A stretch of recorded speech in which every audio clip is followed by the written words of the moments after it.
Саламатсыздар, урматтуу мекендештер. Биздин Миглайф каналында бүгүн аябай маанилүү тема. Москвада жүргөн 500 миң, 600 миңдей кыргыз бар. Ар бир кыргыз бүгүн көпчүлүгү официалдуу иштеп жатат. Ошол жумуштарда кабылган кырсыктар боюнча аябай көп проблемалар чыгып атат. Эмне кылуу керек, кандай договор түзүү керек, кимге чалуу керек. Ошол жөнүндө биз бүгүн юристтен кеңеш алмакчыбыз. Андыктан ушул видеону башка тармактардан бөлүшүп коюңуздар, башка группаларга жөнөтүп коюңуздар. Бардык мигранттар бүгүн ошол биздин кеңешти кабыл алып колдонушсун. Анда эмесе сөздү биздин юристибиз, тажрыйбалуу юрист Гүлиза Акматсаевага берсем. Гүлиза, сизде сөз. Саламатсыздар, урматтуу мекендештер. Негизи эле бул өтө көйгөйдүү, өрчүндүү маселе деп эсептейм. Анткени көптөгөн биздин мекендештерибиз жумушта иштеп жатып, ошол жактан ар кандай травмаларга туш болушат. То есть эми мындайча айтканда кырсык кыйкаштын ортосунда дегендей кырсык болот экен да. Даже көптөгөн жарандарыбыз ошол эле стройкада иштеп жатып, летальный исход болуп каза болгон да мекендештерибиз болгон да. Анан ошол эле заматта работодатель карабайсыңарбы, бул иштетет дагы, трудовой договор жасабайт. Анан ошондой бир случай болгондо акырын тышка алып чыгат дагы, и ошол тыштан мен бул адамды тааныбайм деп скорый чакырганга аракет кылышат да. Даже көптөгөн мекендештерге ошол эле травма алганда сен деген бул жумуштан алган жокмун травманы, могу кетип баратып алдым же мындай жыгылып түштүм деп ар кандай шылтоолорду айтып, только жумушта иштеп ушу жумуштан алдым деген сөздү айтпагыла деп көптөгөн мекендештерди ошо работодатель мындайча айтканда отговаривать этет да, мындай сүйлөшүүлөр мененчи. Анан биздин мекендештерибиз биз негизи аябай ишенчек калкпыз. Анан макул деп ошо работодательдин сөзүнө кирип, мен ушу кетип баратып алдым ушундай травманы, мен мындай алдым деп айтышат дагы ошо скорый келгенде. Скорый келип, ал уже больницага жатып, ошондой травмаларын бүт зафиксировать этип, анан көп акча кетишин билип эметкенден кийин уже работодательге чалып, мага ушунча акча керек болуп атат дегенде, уже работодатель башкача сүйлөп баштайт да. Мен сени тааныбайм, мага чалбагын депчи.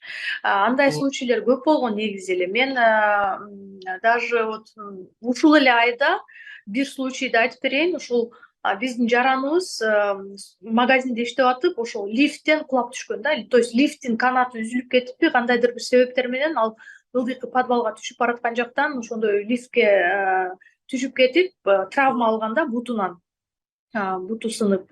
Анан ошол эле замат аны тышка чыгара коюшуп, скорый чакырышып, андан эми работодатель эме алып алган да. То есть эч кандай доом жок, мен силерди тааныбайм, мен бул жакта иштебейм деп ушундай бир сөзмөлөрдү алып алган дагы.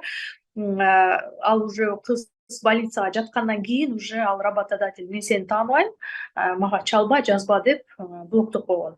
То есть мындай случайлар эми бир эмес, эми көп да негизичи. Көптөгөн мекендештерибиз ушундай жумушта иштешет, бирок трудовой договор деп ошо трудовой договор заключать этпей калгандыктан ошонун мындайча айтканда ошо трудовой договору жок иштегени үчүн эч кандай выплата ала албай калышат. Даже ошо не то что выплата, бул выплата дейин десең эми ал летальный исход или там травма болуп атпайбы? Даже жумуштан зарплатасын ала албай калган канча мекендештерибиз бар да, ошо трудовой договордун жоктугунан.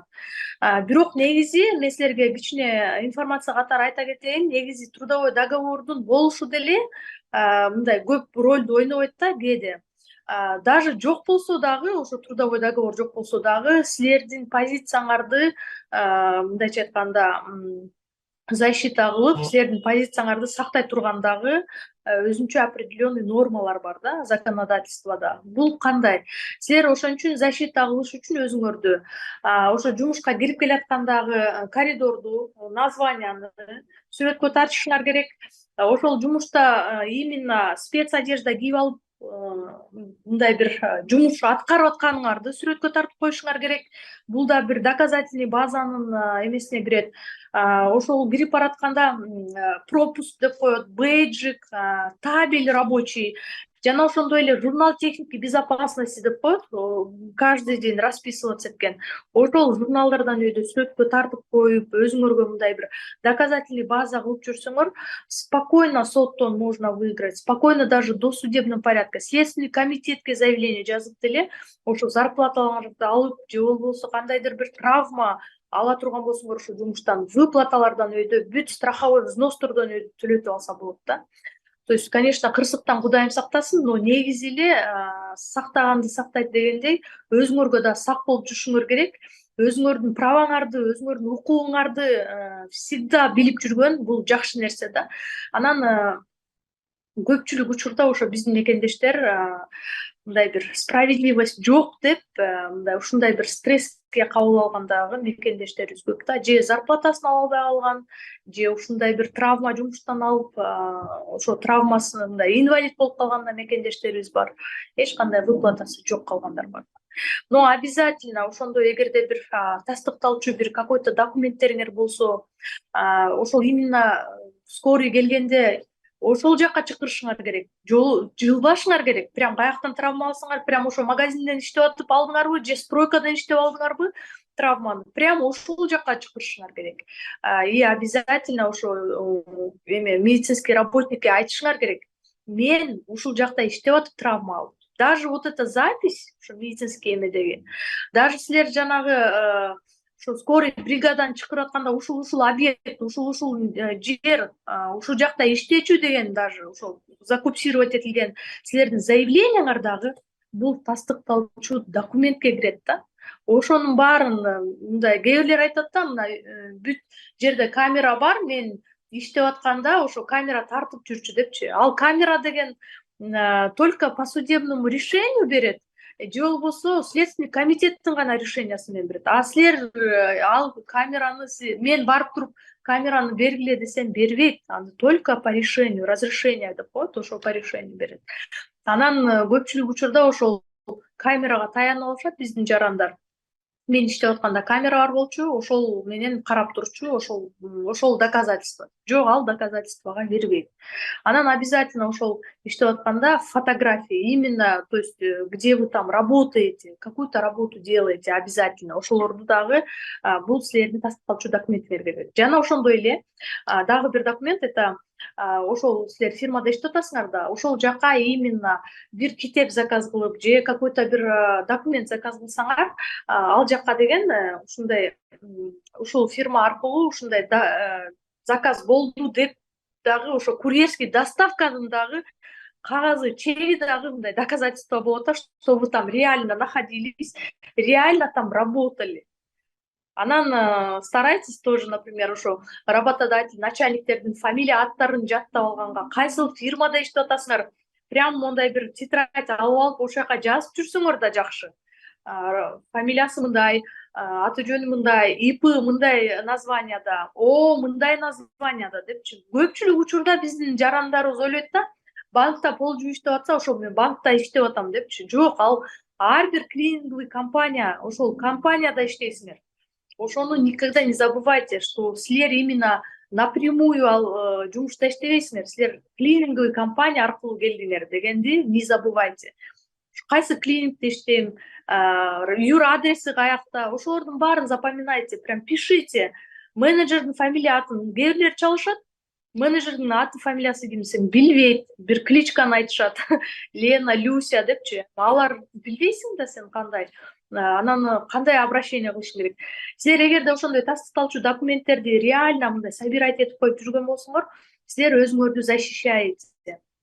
Ар тараптан защищаете. Даже у меня были случаи, когда вот журнал техники безопасности менен келип, мы выиграли суд, то есть досудебно ли мы выиграли. Бүт выплаталарын төлөп берген. Ошол журнал техники безопасностини тиги аял деген барып, ошол охранник менен сүйлөшүп, ошол журналды көтөрүп келген бизгечи. Ошол на основании вот этого журнала можно было доказать, что она там реально работала, реально там какую-то работу выполняла, да.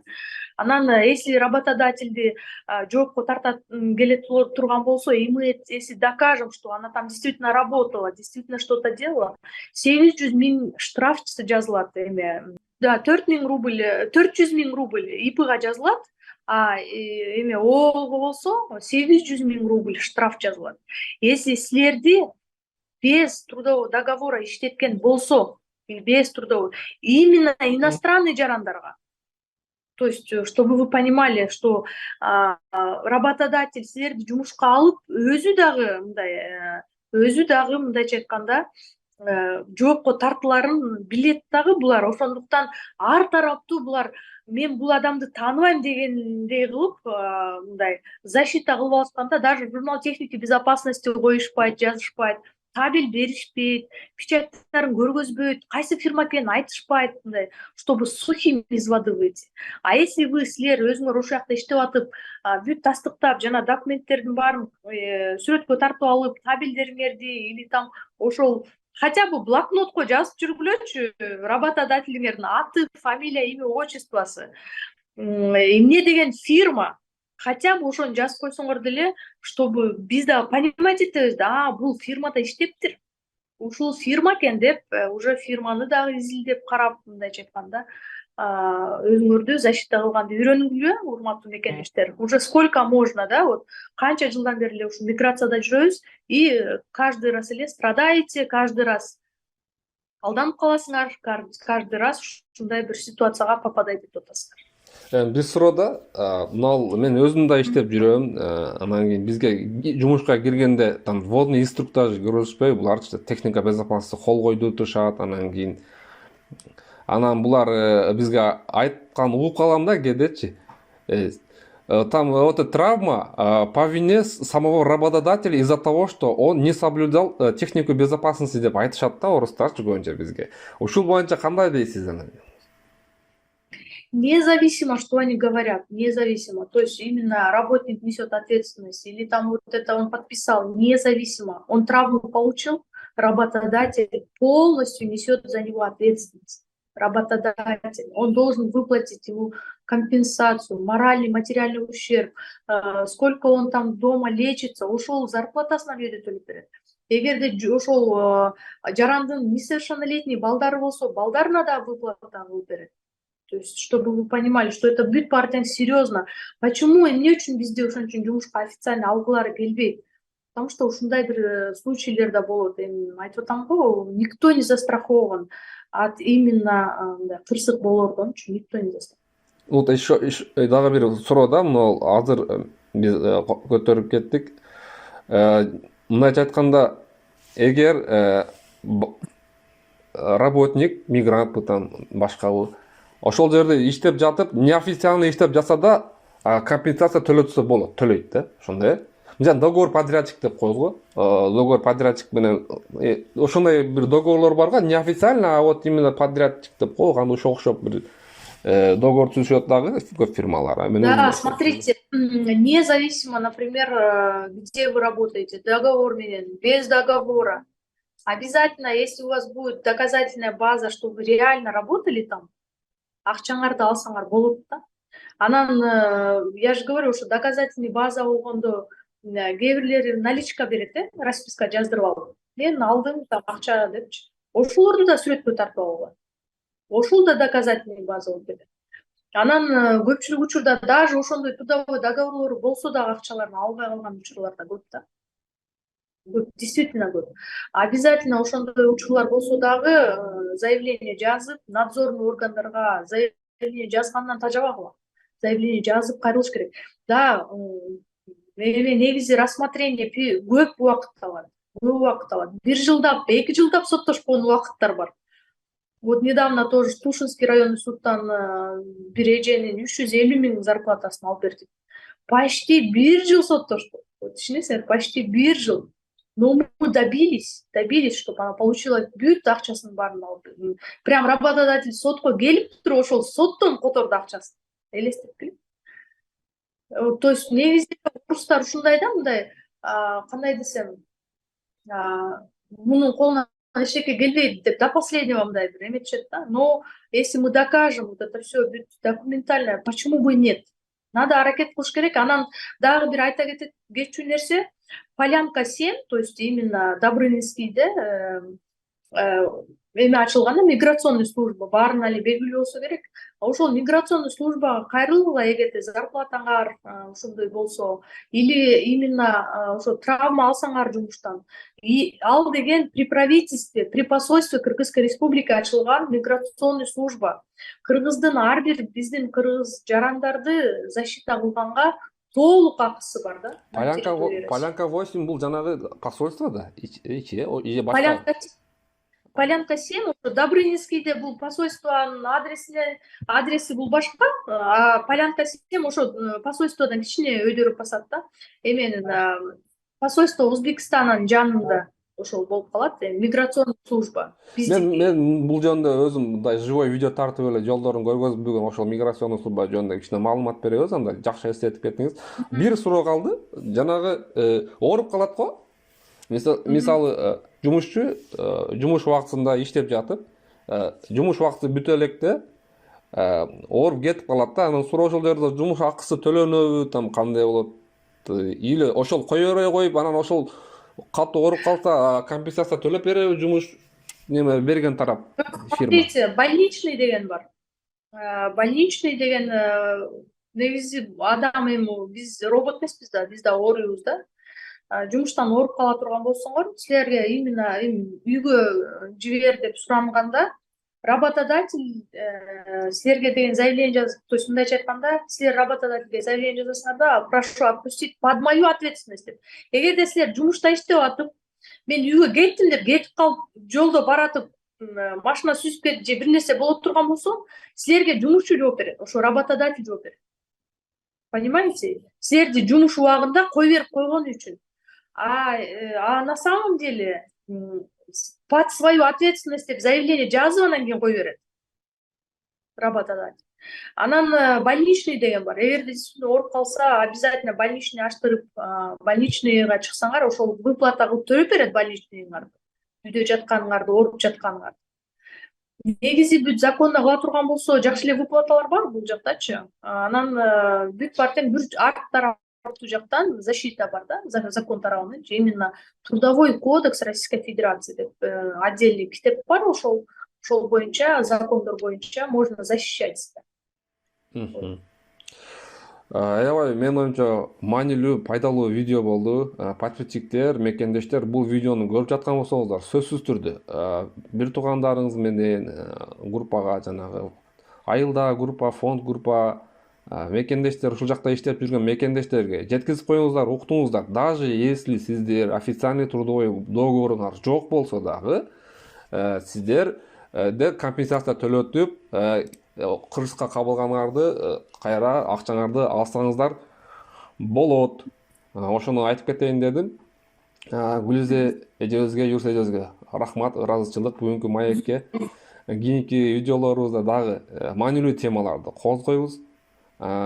Сиздерге көңүл бурганыңыздарга рахмат. Комментарий жазабыз, лайк басабыз.